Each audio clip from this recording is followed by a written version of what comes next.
NT Ramarao గారి మీద అంత ప్రేమ ఉంటే కనుక ఆయన తెలుగుకి ఇచ్చిన ప్రాముఖ్యతను మీ హయాంలోనే మీరు ఆ పార్టీలో ఉండంగానే ఆయన ఏకంగా జీవోల్ని తెలుగులో తీసుకురావాలని చెప్పేసి ప్రయత్నం చేసినటువంటి వ్యక్తి ఎన్టీ రామారావు గారు. అటువంటిది తెలుగు మీడియం, తెలుగుకి ప్రాధాన్యతను తగ్గిస్తూ ఇంగ్లీషే పరమావధి అన్నట్లుగా బేసిక్ కింది తరగతుల నుంచి కూడా తెలుగు కంపల్సరీగా ఉన్నటువంటి రూల్ని పక్కన పెట్టడం, అదేమంటే అందరూ చదువుతున్నారు కాబట్టి కింది వాళ్ళు చదవకూడదు అని ఒక వితండవాదాన్ని తీసుకురావటం అదొకటి. రెండు, ఎన్టీఆర్ హెల్త్ యూనివర్సిటీ పేరు మార్చినప్పుడు కూడా ఆవిడేమో దాన్ని అపోజ్ చేసిన పరిస్థితి కనపడలేదు. ఇంకా మాట్లాడితే అప్పుడు వేరే వాళ్ళు అపోజ్ చేసినట్టున్నారు, మండలి బుద్ధప్రసాద్ గారు అనుకుంటా. మరి ఆ పార్టీలోనే ఉంటూ కూడా ఈ రకమైన పరిస్థితి చూసినప్పుడు ఆయన మీద నిజంగా ఆవిడికి అంత ప్రేమ ఉందా, ఇవంతా కూడా కపట నాటకాలని చెప్పేసి కూడా విమర్శలు వినపడుతున్న తరుణంలో ఈవిడ ఏకంగా మరోసారి తెలుగుదేశం పార్టీ యొక్క అంతర్గతమైనటువంటి నాయకత్వ బాధ్యతలు లేకపోతే లెగసీని గురించి, అందులో లోకేష్ గారినేమి ఈరోజు ఓవర్ నైట్ అమెరికా నుంచి తీసుకొచ్చేసి ఫ్లైట్లో తీసుకొచ్చేసి కేడర్కి పరిచయం చేసేసి ఈయనేమి భావి నాయకుడు అని చెప్పేసి ఏమి డిక్లేర్ చేసింది కాదుగా. ఓవర్ ది లాస్ట్ 10 years ఆయన ప్రజా జీవితంలో ఉన్నాడు కదా. ఇంకోటి లాస్ట్ 5 years ప్రతిపక్షంలో ఉండగా అలాగే పాదయాత్ర చేస్తూ రాటు తేలాడని చెప్పేసి అందరం మనం మాట్లాడుకుంటూ ఉంటాం కదా. గతానికి లోకేష్ బిఫోర్ పాదయాత్ర యువగళం, లోకేష్ ఆఫ్టర్ యువగళం అని చెప్పేసి రాహుల్ గాంధీ గారిని అన్నట్టుగానే మనం కూడా మాట్లాడుకుంటున్నాం కదా. సో ఎంతవరకు సమంజసం ఆవిడ కామెంట్స్? సురేష్ గారు నమస్తే. నమస్కారం. లక్ష్మీ పార్వతి అనేటువంటి అంశము ఈ డిబేట్ లో చర్చనీయాంశమైనటువంటి అంశం కాదు అని నేను అనుకుంటున్నాను. ఆవిడ లేవనెత్తినటువంటి అంశం చర్చనీయాంశమైంది, ప్రధానమైనటువంటి అంశం. ఆమె లేవనెత్తింది ఏంటి అంటే, నందమూరి వారసుడుగా నారా లోకేష్ ఉండడు, కూతురు కొడుకు కాబట్టి ఆయన ఉంటాడు, నందమూరి కుటుంబం నుంచి రావాలి. కానీ నందమూరి కుటుంబంలో ఎవరున్నారు అనేటువంటి దాని మీద ఆవిడే ముందు ఫస్ట్ పెళ్ళాం భార్య, తర్వాత వీళ్ళు కొడుకులు, వాళ్ళ మనవాళ్ళు వాళ్ళు ఉన్నారు. అంటే మా కదా వారసత్వం రావాలనేటువంటి విధంగా ఆవిడ మాట్లాడారు.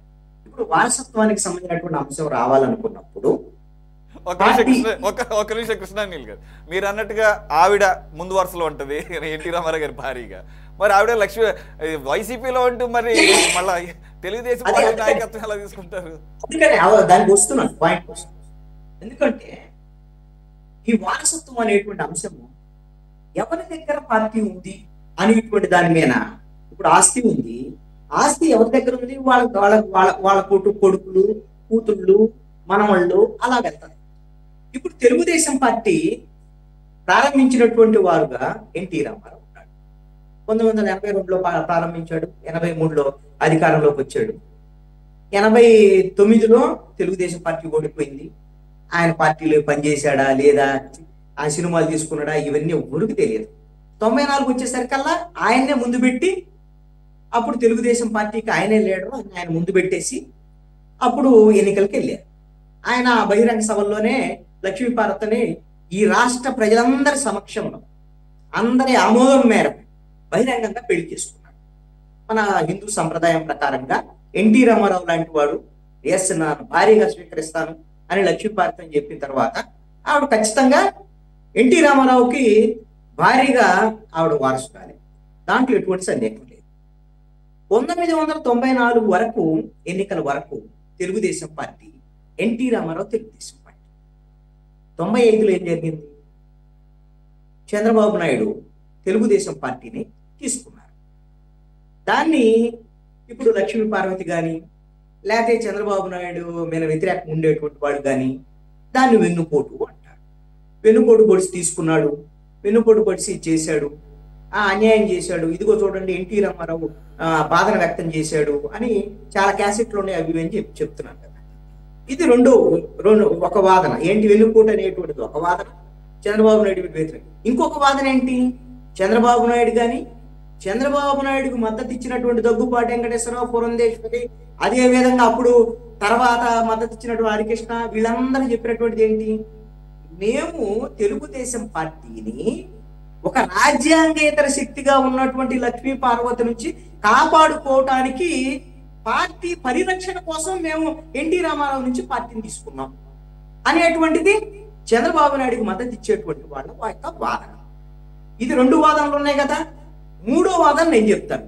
నాకున్నటువంటి అభిప్రాయం, నాలాంటి వాళ్ళ అభిప్రాయం అది ఏంటి అని అంటే, 1995లో జరిగినటువంటి తెలుగుదేశం పార్టీలో జరిగినటువంటి అధికార మార్పిడి అనేటువంటిది తెలుగుదేశం పార్టీ ఎన్టీ రామారావు చేతుల్లో నుంచి చంద్రబాబు నాయుడు చేతుల్లోకి వెళ్ళటం వెనక పెట్టుబడిదారుల యొక్క లక్ష్యాలు, పెట్టుబడిదారుల యొక్క ఎజెండా ఉంది.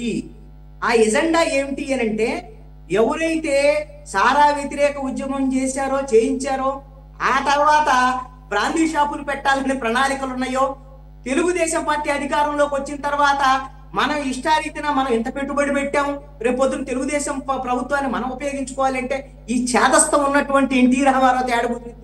మన ప్రతినిధి, భవిష్యత్తు ప్రతినిధి చంద్రబాబు నాయుడు మనం చెప్పినట్టు లోపాయికారి ఒప్పందాలు చేసుకొని పెట్టుబడిదారులందరూ కలిసి చంద్రబాబు నాయుడిని ప్రతినిధిగా పెట్టుకొని ఎమ్మెల్యేలను కొనుక్కొని ఎమ్మెల్యేల సంఖ్యను చూపించి దాని ద్వారాగా లక్ష్మీ పార్వతిని బూసిగా చూపించి నందమూరి కుటుంబాన్ని కూడా చంద్రబాబు నాయుడు తన వైపు తిప్పుకొని తర్వాత వాళ్ళని పంపించేశాడు. అది వేరే అంశం.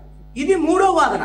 అంటే పెట్టుబడిదారులు తమ యొక్క ప్రతినిధిని, నాయకత్వాన్ని మార్చుకున్నారు, తమకు ఉపయోగపడేటువంటి ప్రతినిధిని తెచ్చుకున్నారు. అది చంద్రబాబు నాయుడు. చంద్రబాబు నాయుడుకి ఆ విధంగా తెలుగుదేశం పార్టీ మీద అధికారం వచ్చింది. ఈ అధికారం ఎలా వచ్చింది? 95లోనే వచ్చేది.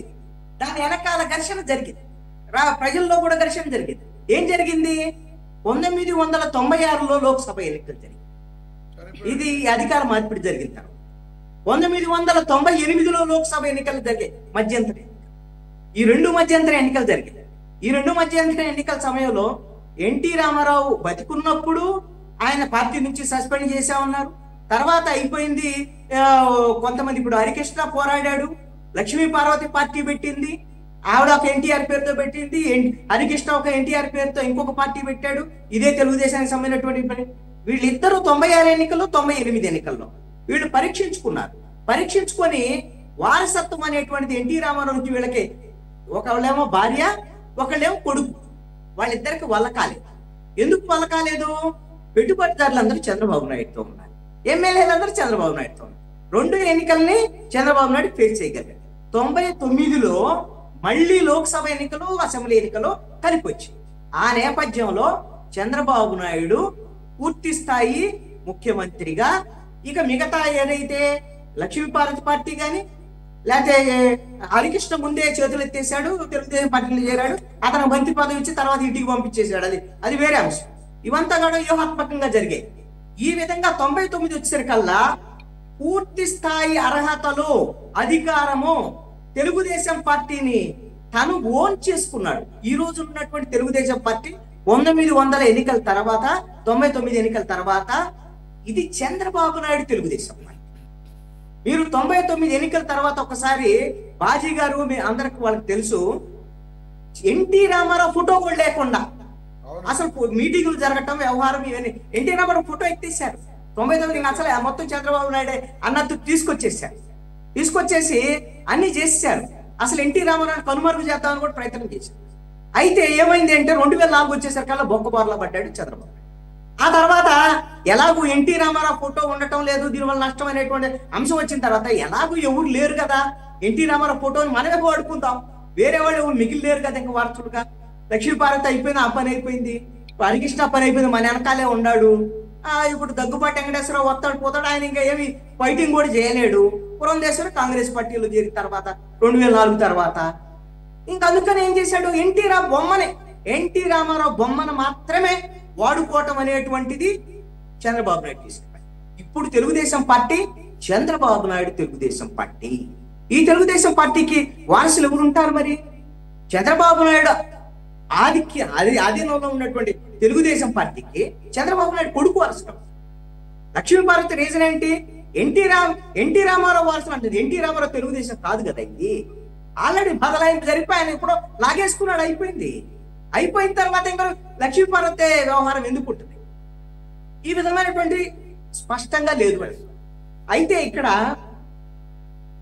ఈ వారసత్వానికి సంబంధించినటువంటి వ్యవహారంలో ఇక పూర్తి స్థాయిలో ఇప్పుడు చంద్రబాబు తెలుగుదేశం పార్టీ అయినా సరే, దీంట్లో నారా లోకేష్ కు సంబంధించినటువంటి వారసత్వానికి సంబంధించినటువంటి వ్యవహారం అంత ఈజీగా బదలాయింపు అనేటువంటిది ఇప్పుడు చెప్పినంత స్మూత్ గా ఏమీ గత 5 ఏళ్లలో లేదండి, గత 10 ఏళ్లలో లేదండి. తెలుగుదేశం పార్టీలో ఉన్నటువంటి వాళ్ళే చాలా మంది నారా లోకేష్ ను వ్యతిరేకించినటువంటి వాళ్ళు, నారా లోకేష్ మీద విమర్శలు చేసినటువంటి వాళ్ళు, నారా లోకేష్ రావద్దని పార్టీలో అతనికి నాయకత్వ పగ్గాలు అప్పచెప్పొద్దు అనేటువంటి వాళ్ళు తెలుగుదేశం పార్టీలో బలమైన నాయకులు ఉన్నారు. వాళ్ళు ఉన్నంగా కనుమరుగైపోతున్నారు. ఇప్పుడు నారా లోకేష్ కి మద్దతు ఇచ్చేవాళ్ళు, నారా లోకేష్ కు భజన చేసేవాళ్ళు, నారా లోకేష్ నాయకత్వాన్ని పొగిడేటువంటి వాళ్ళు మాత్రమే ఇప్పుడు తెలుగుదేశం పార్టీలో ఉంటారు. రేపొద్దున భవిష్యత్తులో కూడా ఉండేటువంటి పరిస్థితుల్ని చంద్రబాబు నాయుడు క్రియేట్ చేసి, వాస్తవంగా చెప్పాలి అని అంటే ఒక్క పాయింట్ చెప్పిన ముగిస్తాను. అసలు ఈ వారసత్వానికి సంబంధించినటువంటి విషయంలో చంద్రబాబు నాయుడు తన పార్టీగా భావించినటువంటి తెలుగుదేశం పార్టీకి వారసుడిగా నారా లోకేష్ ను ఉంచేటువంటి ఉద్దేశం, అసలు రాజకీయాల్లోకి నారా లోకేష్ తెచ్చేటువంటి ఉద్దేశం బహుశా చంద్రబాబు నాయుడికి మొదట్లో ఉండలేదు అని నా పరిశీలనలో నేను పరిశీలించిన దాని ప్రకారంగా రాజకీయాలు వద్దు, వారసత్వ రాజకీయాలు వద్దు, మా అబ్బాయి రాజకీయాల్లోకి వద్దు, వాడు వ్యాపారం చేసుకోవాలి అని మాట్లాడేటువంటి సందర్భాలు కూడా ఉన్నాయి. కానీ ఎందుకు నారా లోకేష్ రాజకీయాల్లోకి రావటానికి, తెలుగుదేశం పార్టీలోకి రావటానికి, తెలుగుదేశంలో బలమైన నాయకుడిగా రావటానికి, రేపొద్దున ముఖ్యమంత్రి కావటానికి మరి చంద్రబాబు నాయుడు ఎందుకు అంగీకరించాడు? దీని వెనక ఏముంది? దీని వెనక ఎన్టీ రామారావుకు సంబంధించినటువంటి ఇష్యూ కూడా ఉంది. అదేమిటి అనంటే, ఎవరైతే నారా లోకేష్ తల్లిగా ఉన్నటువంటి భువనేశ్వరి ఉన్నారో ఆవిడ ఒత్తిడి మేరకే చంద్రబాబు నాయుడు నారా లోకేష్ ని రాజకీయాల్లోకి అంగీకరించారు అనేటువంటిది బహిరంగ అదే సార్. ఇప్పుడు అవన్నీ జరిగి ఉండొచ్చు, అవి తప్పని కూడా మీరు అనలేదు, ఎవరు అనలేదు. ఇక్కడ ఒకటే చూడాలి సార్, ఇక్కడ మీరైనా కానీ ఎవరైనా ఒకటే చూడాలి. లోకేష్ 2014లో ఎలా ఉన్నాడో ఆయన ఈ రోజు కూడా అలాగే ఉన్నాడా? లోకేష్ ఆ రకమైన ట్రాన్స్ఫర్మేషన్ వచ్చిందా లేదా? ఆ మెచ్యూరిటీ లెవెల్స్ వచ్చినాయా లేదా? ఆ నాయకత్వ లక్షణాలు వచ్చినాయా లేదా? ఆ ట్రాన్స్ఫర్మేషన్ జరిగిందా లేదా? అలాగే పరిపాలన ఆయన యొక్క ముద్ర కనబడుతుందా లేదా? అంతవరకు అనాలిసిస్ చేసుకుంటే సరిపోతుంది అనేది. ఓకే ఓకే, మీకు కావాల్సిన అనాలిసిస్ చేస్తాను నేను. మీకు కావాల్సిన ఎక్కువ సమయం లేదు సార్, వెయిట్ సార్, నేను సింపుల్ గా చేస్తాను. మీకు కావాల్సిన అనాలిసిస్ చేస్తాను. ఏమండి, ట్రాన్స్ఫర్మేషన్ అయింది, ఆ ట్రాన్స్ఫర్మేషన్ కి అవకాశం కూడా ఇచ్చారు, నాయకుడిగా ముఖ్యమంత్రి తీసుకురావాలనుకుంటున్నారు. భువనేశ్వర్ ఏమడిగారు? మా నాన్నకు సంబంధించినటువంటి పార్టీ ఇది, నువ్వు ఎలాగో అనుభవించావు, మా అబ్బాయికి ఇవ్వని అడుగుంటేనే ఇప్పుడు ఇది తీసుకొచ్చారు అనేటువంటిది తెర వెనక ఉన్నటువంటి అసలైనటువంటి అంశం. అయితే మీ పాయింట్ లోకి వస్తే, ఈ విధంగా ట్రాన్స్ఫర్మేషన్ అంటే ఇంక్యుబేటర్ లీడర్ అంటే ఒక వ్యక్తికిన ఒక పాప బాబో 7 నెలలకో 8 నెలలకో పూర్తి స్థాయి నెల నిండకుండా పుడితే ఇంక్యుబేటర్లో పెడతారు. అలాగనే నాయకుడిగా తయారవడానికి దేనికి పనికిరానున్నటువంటి దాన్ని తయారు చేసుకునేటువంటి వెసులుబాటు పార్టీ వాళ్ళదేగా, వనరులు ఉన్నాయిగా, డబ్బులు ఉన్నాయిగా, తయారు చేసుకున్నారు. ఇంక్యుబేటర్ లీడర్ గా తయారయ్యాడు, నేను కాదంటాను. ఇదే తెలుగుదేశం పార్టీలో ఒక ఉదాహరణ చెప్తాను. ఆల్రెడీ నారా లోకేష్ ఎమ్మెల్యే కావాలని అనుకుడు, ఎమ్మెల్సీ కానప్పుడు ఈ చంద్రబాబు నాయుడు ఆయన ఎమ్మెల్సీని చేసి ముఖ్యమంత్రిని ఆయన మంత్రిని చేసినప్పుడు ఎవరిని, లోకేష్ ని ఆయన మంత్రిని చేసినటువంటి సందర్భంలో అప్పటికే మీకు ఎర్రనాయుడు కొడుకుగా ఉన్నటువంటి రామ్మోహన్ నాయుడు 2014లో ఎంపీ, 2019లో అందరూ ఘోరంగా ఓడిపోయి అందరూ పీచే ముడ్డంటే ఇదే నారా లోకేష్ ఓడిపోతే ఆయన ఎంపీగా గెలిచాడు. 2024లో ఎంపీ గెలిచాడు.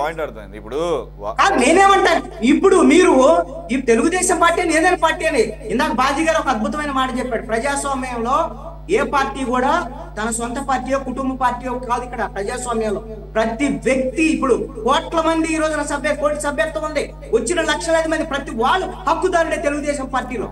ఏమి నారా లోకేష్ నువ్వు తయారు చేసి జాకీలేసి లేపి ఆయన ముఖ్యమంత్రి ఏమేసుకుని లేపినా అక్కడ యాక్సెప్టెన్స్ ఉండాలండి.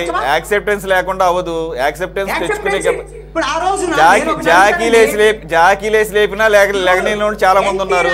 జాకీలేసి లేపినా లెగలేని వాళ్ళు చాలా మంది ఉన్నారు సార్. రామారావు లాంటి వ్యక్తి ముందు ఎన్టీ రామారావు 1994 ఎన్నికల్లో అంత విజయం సాధించిన తర్వాత ఆ రోజు ఎన్టీ రామారావు ముందు చంద్రబాబు నాయుడు టార్గెట్ చేయడం కాదు కదా. ఎవరు ఆఫ్టర్ ఆల్ అసలు ఏంటి ఎక్కువ సమయం లేదు కానీ సార్, ఎక్కువ సమయం లేదు కానీ మీకు బాగానే తెలిసి ఉంటది, మాకన్నా మీకు బాగా తెలిసి ఉంటది. ఎక్కువ సమయం లేదు కానీ కృష్ణాంజలి గారు, ఎక్కువ సమయం లేదు కానీ మాకన్నా మీకే ఎక్కువ బాగా తెలుస్తుంది. ఈవెన్ ఎన్టీ రామారావు గారు ముఖ్యమంత్రిగా ఉన్నప్పుడు కూడా మొత్తం అడ్మినిస్ట్రేషన్, గవర్నమెంట్ అడ్మినిస్ట్రేషన్ మొత్తం కూడా చంద్రబాబు నాయుడు గారు కనుసన్నల్లోనే జరిగేది. ఆయనకు ఆ కెపబిలిటీ ఉంది కాబట్టి ఆ రకమైనటువంటి అపరిమిత అధికారాలు ఆయనకి ఇచ్చారు. ఎన్టీ రామారావు గారు స్వయంగా ఇచ్చారు. రెండోది క్లియర్ కట్, ఇప్పుడు ఎన్టీ రామారావు గారు ఏమో మొదటి నుంచే రాజకీయాల్లో లేదు కదా. ఆయన యాక్చువల్గా ఆయన కళాకారుడు, ఆయన సినిమా యాక్టర్. ఆయన 83 తర్వాత రాజకీయాలు. చంద్రబాబు నాయుడు ఎలా కాదు కదా, అవునండి. చంద్రబాబు నాయుడు గారి ముందు రాజకీయాల్లో ఉన్నాడా? చంద్రబాబు నాయుడు గారి ముందు రాజకీయాల్లో ఉన్నాడా? ఎన్టీ రామారావు గారి ముందు రాజకీయాల్లో ఉన్నారా?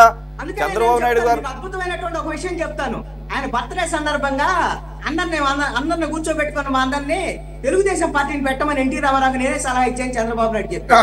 అలాగే మీరు చెప్పేది మీరు చెప్పే అలా ఉంది. 1962లో ఈ విధాన్ని చంద్రబాబు నాయుడు ఉంటే పార్టీ పెట్టాడా? మాట్లాడలేదు. పార్టీ పెట్టినాడు రాజకీయాల్లో ఉన్నట్ట మీ అర్థం? చంద్రబాబు నాయుడు గారు ఎన్టీ రామారావు గారు నేను రాజకీయాల్లో ఉండడం గురించి మాట్లాడుతున్నాను.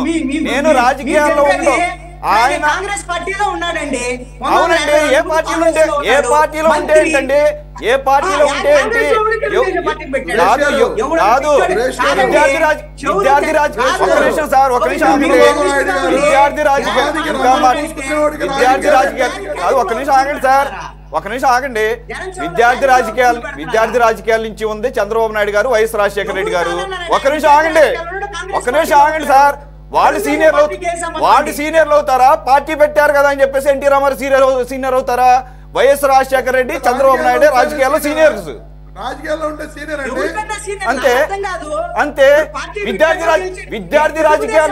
విద్యార్థి దశ నుంచి రాజకీయాన్ని స్టడీ చేసుకోవడానికి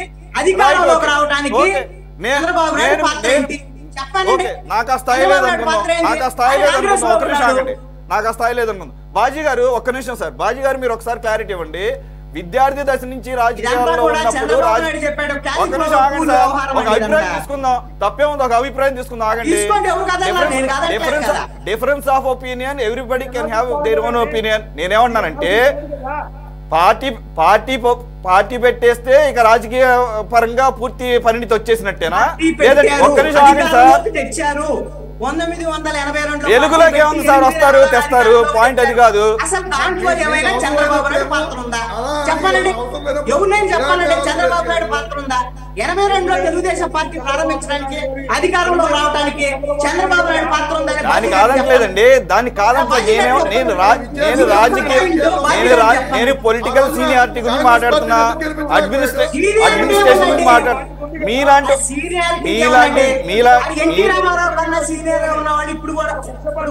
అనలిస్టులే చెప్పారు,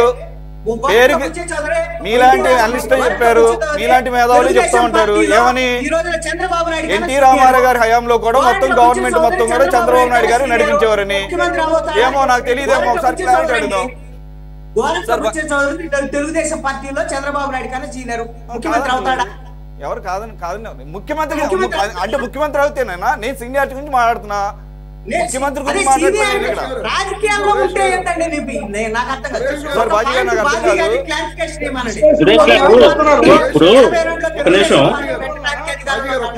చంద్రబాబు నాయుడు పాత్ర ఉందా?